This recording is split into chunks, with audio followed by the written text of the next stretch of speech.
বিসমিল্লাহির রহমানির রহিম আসসালামু আলাইকুম। তো যেখান থেকে আমাদের এই ভিডিওটি দেখছেন আপনাদের সবাইকে আমাদের 10 মিনিট এক্সেল চ্যানেলের পক্ষ থেকে স্বাগতম।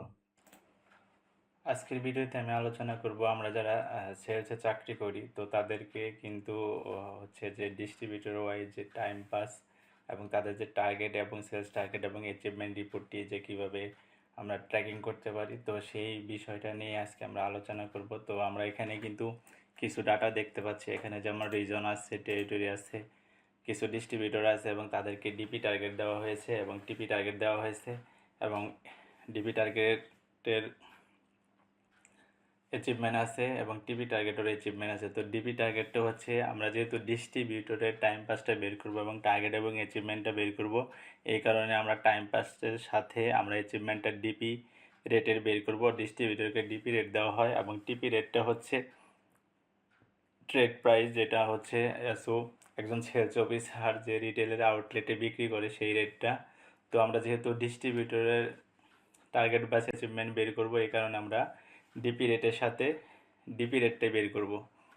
তো এখানে হচ্ছে যে আমাদের এখানে কয়েকটা ডিস্ট্রিবিউটর আছে, অনেকগুলো ডিস্ট্রিবিউটর দেওয়া আছে। তো এখানে আমরা কয়টা ডিস্ট্রিবিউটর আছে, এখানে হলো 20টি ডিস্ট্রিবিউটর আছে। তো আমরা এখানে যে ডিস্ট্রিবিউটর আছে সেখানে আমরা একটি ফর্মুলা বা ফাংশন দিয়ে আমরা এখানে কয়টা ডিস্ট্রিবিউটর নিয়ে কাজ করতেছি সেটা আমরা এখানে কাউন্ট করব। তো আমরা যখন ডিস্ট্রিবিউটর কাউন্ট করব তখন এখানে আমাদেরকে কাউন্ট ফর্মুলাটি ব্যবহার করতে হবে।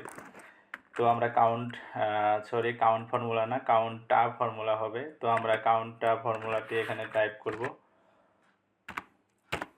তো টাইপ করার পরে যেহেতু এখানে কাউন্ট হাইলাইট হয়েছে, তো আমরা তো কাউন্টটা ফর্মুলাটি ব্যবহার করব। তো আমরা কিবোর্ডের যে অ্যারো বাটনটি আছে, তো ডাউন অ্যারো দিয়ে আমরা কাউন্টটা ফর্মুলাটি সিলেক্ট করব। সিলেক্ট করার পর এখানে মাউস দিয়ে আমরা ডাবল ক্লিক করব। ক্লিক করার সাথে সাথে কিন্তু আমাদের এই ফাংশনটি অ্যাক্টিভ হয়ে গেছে এবং এখানে দেখাচ্ছে ভ্যালু 1, ভ্যালু 2, তো এরকম দেখাচ্ছে।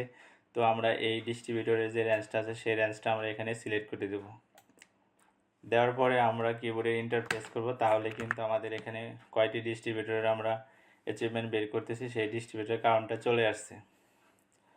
এরপর হচ্ছে যেহেতু আমরা ফেব্রুয়ারি মাসের টাইম পাস নিয়ে আমরা আলোচনা করতেছি, তো আমাদেরকে প্রথমে জানতে হবে যে ফেব্রুয়ারি মাসটা আসলে কত দিনে। তো আমরা একটু আমাদের যে কম্পিউটারে যে ক্যালেন্ডারটি আছে সেখানে চলে যাব। যাওয়ার পরে আমরা ফেব্রুয়ারি মাসে যাব। যাওয়ার পরে আমরা এখানে দেখতে পাচ্ছি যে ফেব্রুয়ারি মাসটা হচ্ছে 28 দিনে। তো আমরা এখানে টোটাল ফেব্রুয়ারি মাসের যে 28 দিন সেটা আমরা এখানে টাইপ করব। করার পরে যে আমরা কিন্তু ওয়ার্কিংটা আসলে ফেব্রুয়ারি মাসের যে টোটাল দিনটা সেখান থেকে আমাদের যে হলিডে অর্থাৎ ফ্রাইডে থাকে, তো ফ্রাইডে আমরা কিন্তু ওয়ার্কিং ডের মধ্যে কাউন্ট করব না। তো সেই ফ্রাইডেটা আমরা এখান থেকে বাদ দিব। তাহলে আমাদেরকে জানতে হবে যে ফেব্রুয়ারি মাসে যে 28 দিনের যে ফেব্রুয়ারি মাসটা, সেখান থেকে আমাদের যেহেতু আমরা ফ্রাইডেগুলো বাদ দেব, তাহলে ফেব্রুয়ারি মাসে কয়দিন শুক্রবার ছিল। তো আমরা ক্যালেন্ডারে চলে যাই। যাওয়ার পরে আমরা এখানে ফেব্রুয়ারি মাসে দেখতে পাচ্ছি যে 7 তারিখ, 14 তারিখ, 21 তারিখ এবং 28 তারিখ, অর্থাৎ 4 দিন আমাদেরকে ফ্রাইডে ছিল। তো আমরা এখানে 4 দিয়ে দিব। 4 দেওয়ার সাথে সাথে কিন্তু আমাদেরকে এখানে ওয়ার্কিং ডে অটোমেটিক আসার কথা। তো আমরা সেটা ফর্মুলা দেব, কারণ এখানে একটি ফর্মুলা ইউজ করব যে আমাদের টোটাল ওয়ার্কিং ডে থেকে আমরা ফ্রাইডে বাদ দিব। তো আমরা এই 28 থেকে আমরা মাইনাস করব হচ্ছে আমাদের ফ্রাইডে। তাহলে আমাদের টোটাল ওয়ার্কিং ডে হচ্ছে ফেব্রুয়ারি মাসে 24 দিন। তো এই 24 দিন থেকে আমাদের হচ্ছে যে টাইম পাসটা হচ্ছে যে আমরা যে 1 তারিখ থেকে কাজটা শুরু করলাম, তো আমাদের 18 তারিখ পর্যন্ত শুক্রবার বাদে আমরা যে কয়দিন কাজ করছি সেই কয়দিনের সংখ্যাটা এখানে হবে। তো আমরা একটু ক্যালেন্ডারে গিয়ে একটু দেখি। তো আমাদের যেহেতু 28 তারিখ পর্যন্ত হলো 28 দিন, তো এখান থেকে যেহেতু আমরা আমাদের রিপোর্টটা জেনারেট করতেছি 18 তারিখ পর্যন্ত, তাহলে আমরা 18 তারিখ পর্যন্ত আমরা ওয়ার্কিং ডেটা আমরা কাউন্ট করব। তো আমাদের এখানে 1, 2, 3, 4, 5, 6। তো যেহেতু 6, তাহলে 2 লাইনে হচ্ছে 6 দুগুণে 12, 12, 13, 14, 15, 16। তাহলে আমাদের ওয়ার্কিং টাইম পাস হচ্ছে 16 দিন আমাদের টাইম পাস হয়েছে 24 দিনের মধ্যে। ওয়ার্কিং ডে 24 দিনের মধ্যে আমরা 16 দিন কাজ করেছি। তো আমরা এখানে হচ্ছে আমাদের এখানে ডিপি টার্গেট দেওয়া আছে এবং টিপি টার্গেট দেওয়া আছে। তো আমরা এই ডিপি টার্গেটটা আমরা এখানে সাম করব। তো এখানে আমরা আমাদের কিবোর্ডের অল্টার বাটন প্রেস করে আমরা ইকুয়াল বাটনটি প্রেস করব, তাহলে কিন্তু আমাদের সাম ফাংশনটি অ্যাক্টিভ হয়ে যাবে এবং রেঞ্জটা অটোমেটিক সিলেক্ট হয়ে যাবে।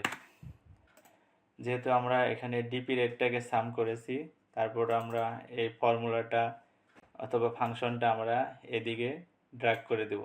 দেওয়ার পরে কিন্তু আমাদের প্রত্যেকটা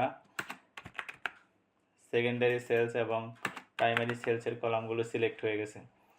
তো আমরা এখানে দেখতে পাচ্ছি যে অ্যাচিভমেন্ট ডিপি পার্সেন্ট, অর্থাৎ আমরা যেহেতু ডিস্ট্রিবিউটর টাইম পাসটা দেখতেছি, তাই আমাদেরকে ডিস্ট্রিবিউটর ডিপি অ্যাচিভমেন্টে বের করতে হবে।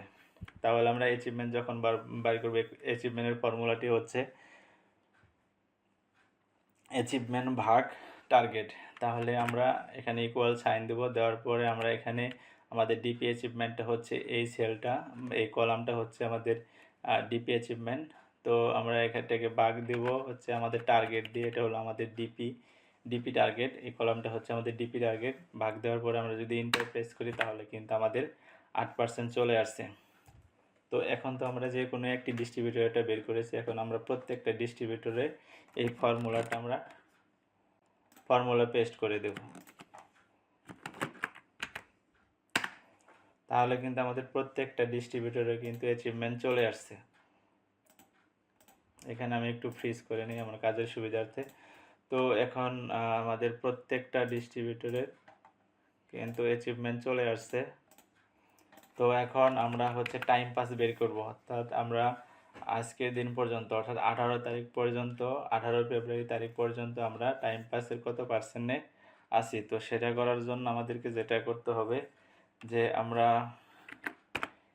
এটা ইকুয়াল সাইন দেব, দেওয়ার পরে হচ্ছে আমাদের যে ওয়ার্কিং যে টাইম পাসটা আছে সেটাকে আমরা ভাগ দিব হচ্ছে টোটাল ওয়ার্কিং ডে দিয়ে। তাহলে যেহেতু টাইম পাস আমরা যেই তারিখ পর্যন্ত কাজ করেছি সেই তারিখ পর্যন্ত সংখ্যাকে আমরা ভাগ দিব হচ্ছে টোটাল ওয়ার্কিং ডে দিয়ে। তাহলে 16কে আমরা 24 দিয়ে ভাগ দিব, তাহলে আমাদের টাইম পাসের পার্সেন্টেজটা চলে আসবে। এখানে 67% চলে আসছে, তার মানে আমরা 67% টাইম পাসে আছি। তো এই টাইম পাসটা আমরা প্রত্যেকটা ডিস্ট্রিবিউটরে এবং টোটালে আমরা ফর্মুলা পেস্ট করে দেব। দেওয়ার পরে কিন্তু এখানে আমাদের কিন্তু এরর দেখাচ্ছে। তো এরর দেখানোর হচ্ছে যে কারণটা, সেটা হচ্ছে আমরা তো যখন এটাকে ফর্মুলা দিয়েছি যে 16 ভাগ 24 দিয়েছি, কিন্তু যখন আমরা নিচের সেলে চলে আসছি তখন কিন্তু আমরা দেখতে পাচ্ছি যে আমাদের কিন্তু এই 16 এবং 24 সেলটা কিন্তু সিলেক্ট নাই, এটা কিন্তু নিচের দিকে চলে আসছে। তো এই জন্য আমাদের যেটা করতে হবে, আমাদেরকে এই দুটো সেলকে কিবোর্ডের ফাংশন F4 দিয়ে লক করে দিতে হবে। লক করে দেওয়ার পর এখন যদি আমরা এই ফর্মুলাটাকে বা ফাংশনটাকে যদি আমরা অন্যান্য ডিস্ট্রিবিউটরের ভ্যালু পেস্ট করে দেই, ফর্মুলা পেস্ট করে দিই, তাহলে কিন্তু সঠিকভাবে কাজ করবে। এখন কিন্তু আমাদের প্রত্যেকটা ডিস্ট্রিবিউটরে কিন্তু টাইম পাসের পার্সেন্টেজটা চলে আসছে।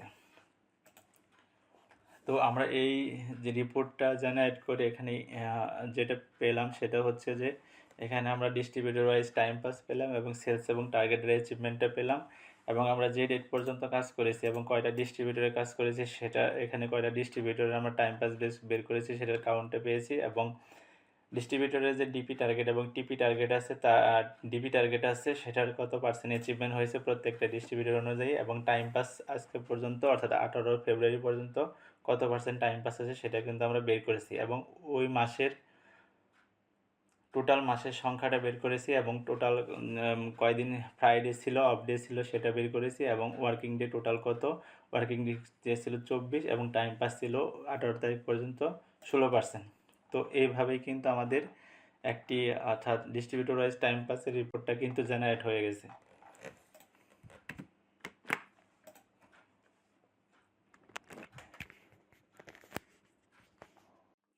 তো এই ভিডিওটি যদি ভালো লেগে থাকে তাহলে লাইক দিন এবং আপনাদের বন্ধুদের সঙ্গে শেয়ার করুন। আপনাদের লাইক কমেন্ট আমাদেরকে নতুন নতুন টপিক নিয়ে অবশ্যই ভিডিও তৈরি করতে অনুপ্রাণিত করবে। তো আমাদের এই চ্যানেলটি সাবস্ক্রাইব করে রাখুন এবং বেল আইকনটি প্রেস করুন, যাতে নতুন ভিডিও আপলোড দেওয়ার সাথে সাথে নোটিফিকেশন মিস না করেন। তো আপনার যদি এক্সেলে কোনো টপিক নিয়ে কনফিউজ থাকে তাহলে নিচে কমেন্ট করুন, আমরা সেই টপিক নিয়ে ইনশাআল্লাহ ভবিষ্যতে টিউটোরিয়াল বানাবো। তো আমরা সবসময় চেষ্টা করি এমন টপিক কভার করতে যা আপনার অবশ্যই কাজে লাগতে পারে। তো 10 মিনিট এক্সেল ইউটিউব চ্যানেলের প্রতি আপনাদের যে ভালোবাসা এবং সাপোর্টের জন্য আপনাদেরকে অসংখ্য ধন্যবাদ। আপনারাই কিন্তু আমাদের এই চ্যানেলকে সামনের দিকে এগিয়ে নিয়ে যাচ্ছেন। তো আমরা সবসময় চেষ্টা করি সহজ ভাষায় এবং কার্যকরী উপায়ে স্টেপ বাই স্টেপ এক্সেল শেখানোর। তো ভবিষ্যতে আমরা আরও ভালো এবং নতুন নতুন টিউটোরিয়াল অবশ্যই নিয়ে আসবো ইনশাল্লাহ। তো ডিয়ার ভিউয়ার্স, তো এই ভিডিওতে শেখানো কৌশলটি আপনি নিজের ডাটায় অবশ্যই ব্যবহার করবেন এবং আপনার অভিজ্ঞতা অবশ্যই কমেন্টে শেয়ার করবেন। তো আজকের এই ভিডিওটি এই পর্যন্তই। তো সবাই ভালো থাকুন, সুস্থ ও নিরাপদ থাকুন। সবার সুস্থ ও দীর্ঘায়ু কামনা করে আজকের মতো বিদায় নিচ্ছি। তো দেখা ও কথা হবে পরবর্তী অন্য কোনো ভিডিওতে, অন্য কোনো টপিক নিয়ে। আল্লাহ হাফেজ।